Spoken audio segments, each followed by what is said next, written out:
Hello students, this is second and last part of chapter 5 of 8th class, coal and petroleum.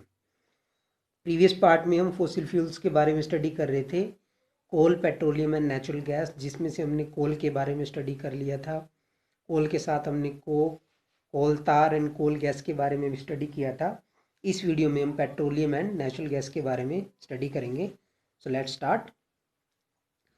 Petroleum एक black dark oily liquid है।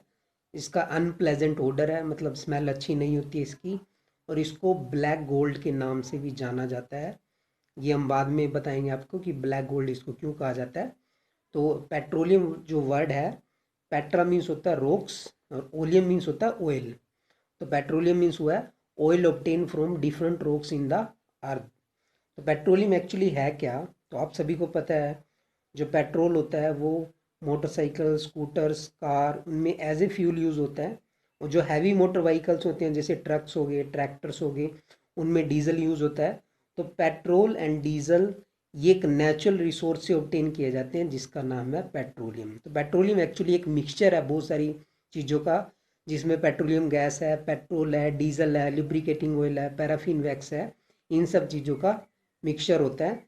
और कहाँ से obtain किया जाता है? Between the layers of rocks deep inside the earth. तो ये पेट्रोलियम के बारे में बताया गया था आपको। नेक्स्ट अब हम देखते हैं formation of petroleum and natural gas. तो कैसे पेट्रोल और नेचुरल गैस की फॉर्मेशन होती है।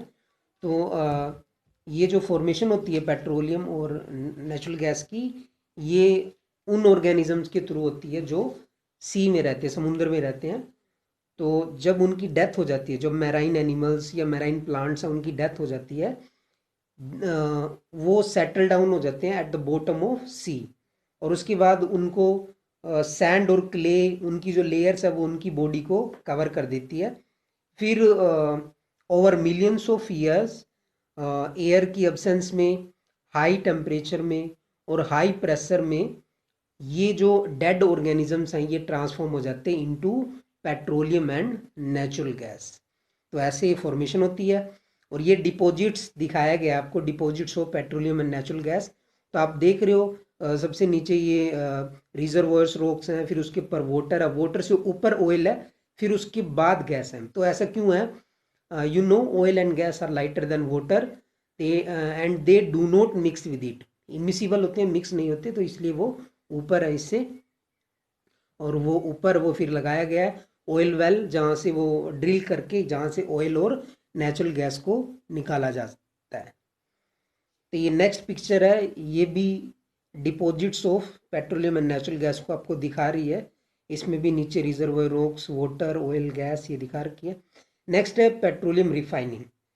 तो आपको बताया गया था पेट्रोल बहुत सारी चीज़ों का मिक्सचर होता है, जैसे पेट्रोलियम गैस है, पेट्रोल है, डीजल है, लुब्रिकेटिंग ऑयल है, पैराफिन वैक्स है। तो इन सबको सेपरेट करने की जो प्रोसेस होती है, उनको अलग अलग करने की जो प्रोसेस होती है, इसको हम पेट्रोलियम रिफाइनिंग कहते हैं। और ये काम पेट्रोलियम रिफाइनरी में होता है। ये पेट्रोलियम रिफाइनरी की इमेज है जो आपको दिखाई गई है। नेक्स्ट आपको बताया गया कि पेट्रोलियम और नेचुरल गैस से बहुत सारे यूजफुल सब्सटेंसेस ऑब्टेन किए जाते हैं। इनको हम पेट्रोकेमिकल्स बोलते हैं। इनका पेट्रोकेमिकल्स का यूज़ कहाँ होता है? डिटर्जेंट्स बनाने में। और जो आपने fibre to fabric chapter study किया था, पॉलिएस्टर, नाइलॉन, एक्राइलिक के बारे में स्टडी किया था, आपको वहाँ पे बताया गया था कि ये पेट्रोकेमिकल से बने होते हैं। इसके अलावा पॉलीथीन बनाने में और बहुत सारे मैन मेड प्लास्टिक्स बनाने में इसका यूज़ होता है।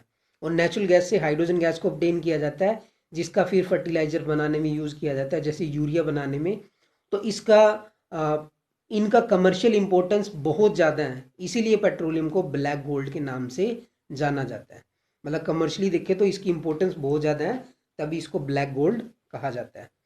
ये इस टेबल में आपको बताया गया है various constituents of petroleum and there uses. कौन कौन से कंस्टिट्यूएंट्स होते हैं? जैसे पेट्रोलियम गैस है जो लिक्विड फॉर्म में होती है, एलपीजी जिसको बोलते हैं, लिक्विफाइड पेट्रोलियम गैस। इसको एज ए फ्यूल यूज किया जाता है in the homes and industries.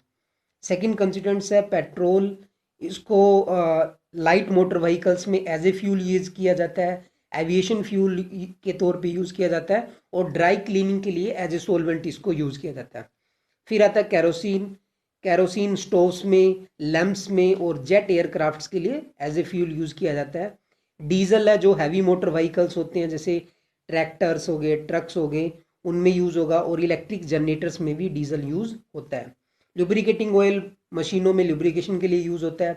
Paraffin wax ointments में यूज़ होगा, कैंडल्स बनाने में, वैसलीन बनाने में यूज़ होगा, और विटामिन्स है जो रोड सरफेसिंग में यूज़ होता है। ये आपको प्रीवियस वीडियो में भी बताया था।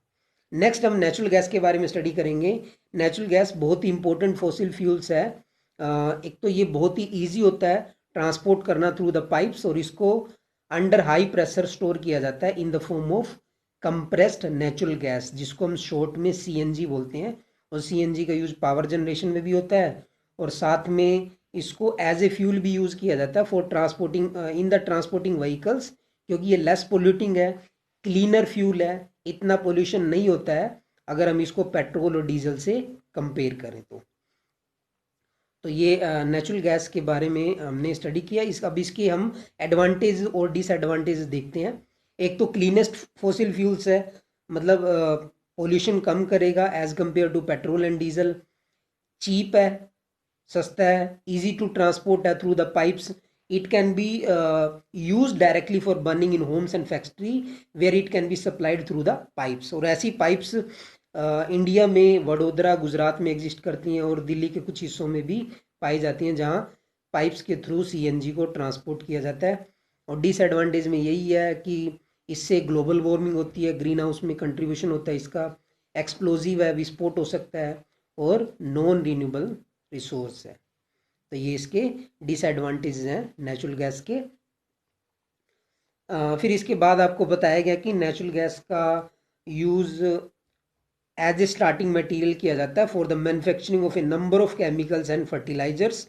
इंडिया में बहुत सारा रिजर्व्स है नेचुरल गैस का, और इंडिया में जो नेचुरल गैस है वो त्रिपुरा, राजस्थान, महाराष्ट्र और कृष्णा और गोदावरी डेल्टा के वहाँ पाई जाती है नेचुरल गैस। नेक्स्ट एक टॉपिक और रह गया इसमें, PCRA।